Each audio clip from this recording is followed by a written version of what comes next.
YouTube, how's it going? Kevin Cleary here with a knife video for you. Today we have a knife from Real Steel. This is the Real Steel Control. It's a collaboration with Prometheus Blade Works, and in fact this particular one is also done in collaboration with White Mountain Knives. So it's a White Mountain Knives exclusive version. The original is a higher end knife with, I can't remember what kind of high-end blade steel, but titanium frame lock, carbon fiber on the scales. Justin at White Mountain Knives saw that and thought, hey, this would work well in a budget version, and so that's what we have before us here. This is G10 stainless steel and D2, which I do think is a really, really nice offering. Gives, me a chance to check out one of these, Prometheus Blade Works Real Steel collabs. A lot of them I really like. I just, the price point is just a little up there for me for something from Real Steel. Anyway, this one is a really nice offering, and if you like, any of those sort of harder use heavy duty folders, if you like the Recon 1 or the Rat Model 1 or lots of those style of knives, you'll probably like this as well. I initially thought this was a little smaller for some reason, and when I found out the size and weight and specs on this, I was pretty interested, and so that's how we ended up having it on the channel. And this guy is 8 7/16 overall, 3 9/16 on the blade length. The closed handle length here is 4 7/8, so almost 5 inches. Now the one thing I will say is this is a pretty hefty little knife. This guy weighs in at 6.6 ounces, which is a fair bit for an 8.5 inch knife. It has been milled out internally. I'll see if I can show you that. You can kind of see that there now.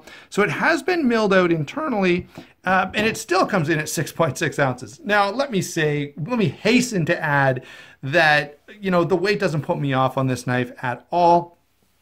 I don't find 6.6 ounces to be all that bad to carry around if you're wearing like a pair of jeans or 511s or any other khakis or whatever.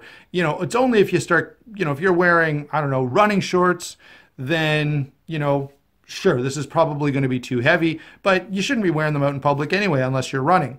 So there you go. Blade on this guy. Let's take a look at this blade because I do really like it. So this is a D2 blade with an interesting grind, and a number of people have commented on this. It looks like, they started to make a Tanto and then just switched to a saber grind. So it's got that nice flat area here near the tip that gives you that utility of a Tanto when you're scraping or doing small fine cutting tasks. That works really, really well. It's lacking that secondary tip though that would make it a Tanto. And so I guess we kind of call this a drop point blade with a Tanto-ish saber grind, okay? Either way, D2 steel is going to hold an edge quite nicely. It's not stainless, so you'll have to pay a little bit of attention to that.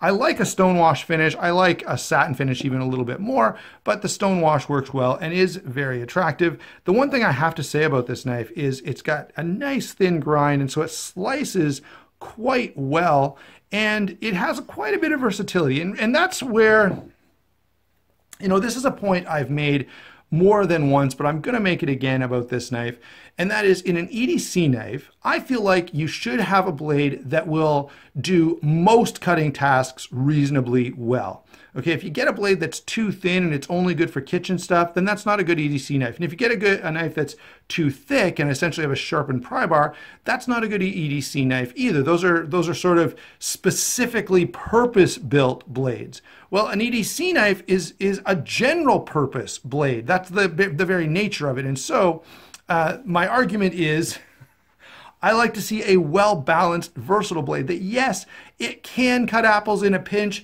but it can also, do some heavier work and start doing some carving on wood or, skinning an animal and getting through those joints and stuff. It should be able to do all of that, all right? And so that's my overall take, and this blade does pretty well. This is a pretty versatile blade, which is, again, what I really like to see in an EDC style knife. So let's move on to the action on this, which, as is typical for Real Steel, is quite good. The detent is about where you want it. It's fairly smooth. Now, for those of you who saw my Get Better Action Out of Your Folder video, I have taken this apart, cleaned it up, and put some KPL in here, and it works quite nicely.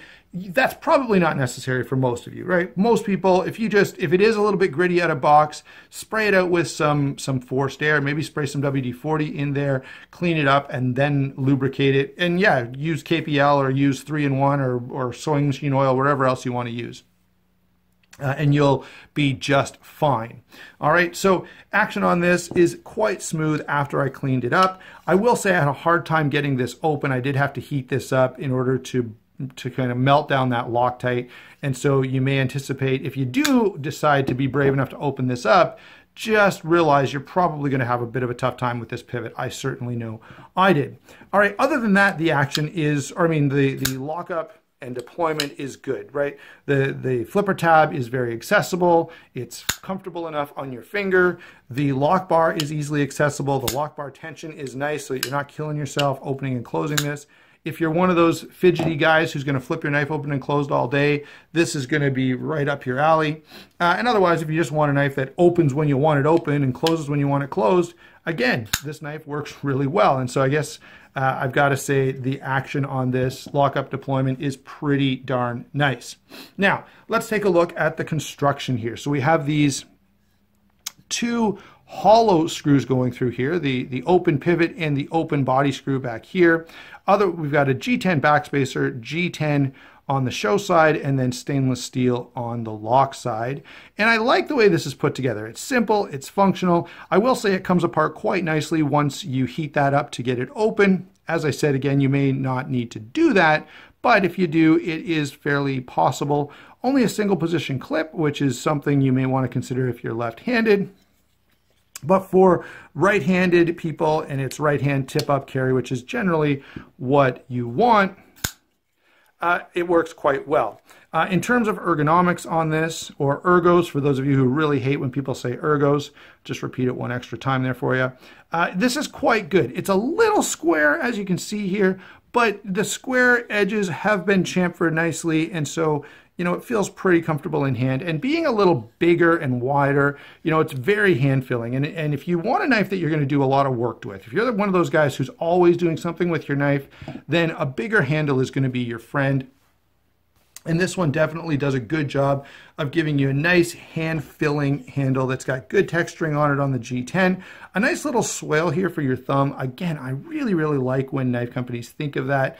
I would say my most used grip is a saber grip, so I just love to have that option to get my thumb there on the back of the blade to give me a little more control and a little more ability to push down on whatever I'm cutting. Let's see here. What have we got for comparisons? Well, the first thing I want to do is throw out a couple of other Real Steels here. These are some of the older Real Steels. This is the Real Steel Griffin. Hold on. There we go. And this is the Real Steel, I don't remember what this knife is called, Puko. There we go. Real Steel Puko. These are visiting from Bradley, friend of mine. Follow him on Instagram, @OntarioKnives. And here is the reason I brought these in, because they have such great actions. Both of these are on roller bearings, which are fantastic. This guy's on ball bearings, which are fine. But again, this demonstrates the sort of characteristic of Real Steel that all of us have kind of come to expect. They do some fantastic action. And the Puko, for example, you know, it has action that is just amazing. There's no way that a knife that costs this amount should have action as good as that. And the same thing could be said about the Griffin. It's just a great budget-friendly button lock. And one of the few button locks, always in a button lock that doesn't cost $200 or $300, you always get blade play, but this one is rock solid. So very impressed overall with those two. All right, bring that guy back over here, and let's get to some knives that are probably a little more comparable. Here we have the Bird Raven 2, which is a fantastic knife. Of course, it's going to be on washers rather than bearings. And again, I think, you know, a little bit cheaper, but you're making a couple of sacrifices there. Although I will say, I think the steel is a little bit better, maybe not a lot. And of course, if you're going to have a D2 liner lock, or I mean a D2 budget-friendly folding knife, you kind of need to bring in a Rat Model 1 for comparison here. So there's the Rat Model 1. You can see fairly similar, a little bit more cutting edge on the Real Steel, but also a little bit more weight. A couple of other knives that I'm bringing in more for comparison, and maybe one for sort of an alternative option. So here's the Para 2. Everyone's familiar with the Para 2. Everyone knows how big it is, and so that should give you a good idea of size. And then finally, a knife that I think deserves to be brought in here primarily because it does the same thing but does it just a little bit better. So the Cold Steel American Lawman is one of my favorite knives. It's just great to carry, great to cut with. It's tough as can be. It's fantastic. It's a heavy duty knife without a heavy duty weight or size. And that's what I really, really like about it. So I will say this, if you're saying, Kevin, that is, you know, I like heavy duty knives, but that's way too big and heavy. Well, the American Lawman might be a good option for you. Okay, so what do I think of this overall? What's my conclusion? 53 bucks for a knife with a great action, a comfortable handle, a really cool design, a really good useful blade shape. You know, I don't know what more you could really look for. I guess the other cool option is from White Mountain Knives, you can get this in a few different color variants, which again is quite nice. Yeah, I think this is a win, right? I think, yeah, it's a great performing knife. It's comfortable in hand. It does all the things you want it to do, and it only costs 50 bucks. So there you go. Thanks for watching. Don't forget to like and subscribe, and we will talk to you soon.